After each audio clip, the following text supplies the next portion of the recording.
Friend, ಇಂದು RCB versus Mumbai ವಿರುದ್ಧ ನಡೀತಿರೋಂಥ ಈ ಒಂದು ಮ್ಯಾಚ್ ಚಿನ್ನಸ್ವಾಮಿ ಸ್ಟೇಡಿಯಂನಲ್ಲಿ ನಡೀತಾ ಇದೆ. ಫ್ರೆಂಡ್ ಟೋಟಲ್ ಆಗಿ ಈ ಈ ಒಂದು ಮ್ಯಾಚ್ ಇದೆಯಲ್ಲ, ಇದು ಈ ಮ್ಯಾಚ್ಗೆ ಹೈ ವೋಲ್ಟೇಜ್ ಮ್ಯಾಚ್ ಅಂತ ಹೇಳ್ಬೋದು. ಫ್ರೆಂಡ್, ಟೋಟಲ್ ಆಗಿ ಎರಡು ಕಡೆ ಫೈಟ್ ಇದೆ. ಫಸ್ಟ್ ಮ್ಯಾಚ್ ನಲ್ಲಿ ಆಲ್ರೆಡಿ ಗೆದ್ದಿದೆ ಫ್ರೆಂಡ್ RCB ಮುಂಬೈ ಇಂಡಿಯನ್ಸ್ ವಿರುದ್ಧ. ಆಲ್ರೆಡಿ ಒಂದು ಮ್ಯಾಚ್ ಗೆದ್ದಿದೆ. ಆದ್ರೆ ಇವತ್ತು ಹೋಮ್ ಗ್ರೌಂಡ್ ಅಲ್ಲಿ RCB ಹೋಮ್ ಗ್ರೌಂಡ್ ಅಲ್ಲೇ ಇರೋದು ಮ್ಯಾಚ್. ಈ ಒಂದು ಮ್ಯಾಚ್ ಗೆಲ್ಲೋದು ಆರಾಮಾಗಿದೆ ಫ್ರೆಂಡ್. ಯಾಕಂದ್ರೆ ಸುಲಭ, ಇನ್ನು ಕೂಡ ಹೋಮ್ ಗ್ರೌಂಡ್ ಆಗಿರೋದ್ರಿಂದ RCB ಗೆ ಅಡ್ವಾಂಟೇಜ್ಮೆಂಟ್ ಕೂಡ ಮುಂದಿದೆ ಫ್ರೆಂಡ್. ಟೋಟಲ್ ಹೇಳ್ಬೇಕಂದ್ರೆ ಈ ಒಂದು ಗ್ರೌಂಡ್ ನಲ್ಲಿ ಟೋಟಲ್ ಆಗಿ 11 ಮ್ಯಾಚ್ ನಡೆದಿದೆ ಫ್ರೆಂಡ್. 11ರಲ್ಲಿ ಫಸ್ಟ್ ಬ್ಯಾಟಿಂಗ್ ಮಾಡಿದವರು 4 ಸಲ ಗೆದ್ರೆ, ಸೆಕೆಂಡ್ ಬ್ಯಾಟಿಂಗ್ ಮಾಡಿದವರು 7 ಸಲ ಗೆದ್ದಿದ್ದಾರೆ. ಇಲ್ಲಿ ಪಿಚ್ ರಿಪೋರ್ಟ್ ಗೊತ್ತಾಗುತ್ತೆ, ಚೇಜಿಂಗ್ ಮಾಡುವಂತ ಟೀಮ್ಗೆ ಗೆಲ್ಲುವಂತ ಚಾನ್ಸಸ್ ಬಹಳ ಇದೆ ಅಂತ ಫ್ರೆಂಡ್. ಟೋಟಲ್ ಆಗಿ ಈ ಒಂದು ಗ್ರೌಂಡ್ ನಲ್ಲಿ ಹೈಯೆಸ್ಟ್ ರನ್ ಆಗಿದ್ದು 195. ಹಾಗೆ ಲೋಯೆಸ್ಟ್ ಸ್ಕೋರ್, ಅಂದ್ರೆ ಅತಿ ಕಮ್ಮಿ ಆಗಿರುವಂತ ಸ್ಕೋರ್ 107 ಸ್ಕೋರ್ ಫ್ರೆಂಡ್.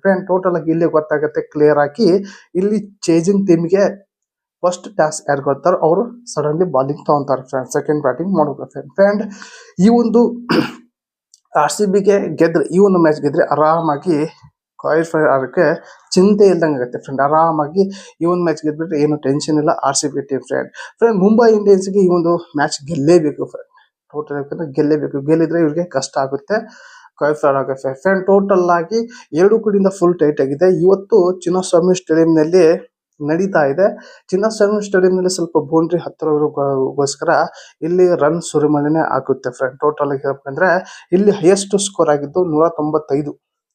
ಆ ಸ್ಕೋರ್ ದಾಟುತ್ತೆ ಅನ್ಸುತ್ತೆ ಇವತ್ತಿನ ಮ್ಯಾಚ್ ದಲ್ಲಿ ಅನ್ಸುತ್ತೆ. ನೋಡೋಣ ಎಷ್ಟು ರನ್ ಟಾರ್ಗೆಟ್ ಕೊಡ್ತಾರೋ ಫಸ್ಟ್ ಬ್ಯಾಟಿಂಗ್ ಮಾಡಿದವರು, ಅವ್ರ ಮೇಲೆ ಡಿಪೆಂಡ್ ಆಗುತ್ತೆ. ಏನಾದ್ರು RCB ಏನಾದ್ರು ಬ್ಯಾಟಿಂಗ್ ತಗೊಂಡ್ರೆ ಇಲ್ಲಿ ನನಗನ್ಸುತ್ತೆ 200 ರನ್ ಟಾರ್ಗೆಟ್ ಕೊಡ್ತಾರೆ ಮುಂಬೈ ಇಂಡಿಯನ್ಸ್ಗೆ ಅನ್ಸುತ್ತೆ ಫ್ರೆಂಡ್. ಟೋಟಲ್ ಆಗಿ ಆ ರೀತಿ ಸ್ಟ್ರಾಂಗ್ ಆಗಿದೆ ಈ ಒಂದು ವರ್ಷ RCB ಟೀಮ್ ಫ್ರೆಂಡ್. ಟೋಟಲ್ ಆಗಿ ಈ ಒಂದು ಮ್ಯಾಚ್ ರಿವ್ಯೂ ನಿಮ್ಮ ಮುಂದೆ ಇಟ್ಟಿದ್ದೀನಿ. ಹಾಗೆ ಈ ಒಂದು ವಿಡಿಯೋ ನಿಮಗೆ ಇಷ್ಟ ಆದರೆ ಒಂದು ಲೈಕ್ ಕೊಡಿ, ನಿಮಗೆ ಅನ್ಸುತ್ತೆ ಕಮೆಂಟ್ ಮೂಲಕ ತಿಳಿಸಿ. ಹಾಗೆ ಈ ಒಂದು ವಿಡಿಯೋ ನಾನು ಒಂದು ಫ್ರೆಂಡ್ಗೆ ಶೇರ್ ಮಾಡಿ ಅಂತ ವಿಡಿಯೋ ಎಂಡ್ ಮಾಡ್ತಾ ಇದ್ದೀನಿ. ಮತ್ತೆ ಅಂತ ವಿಷಯ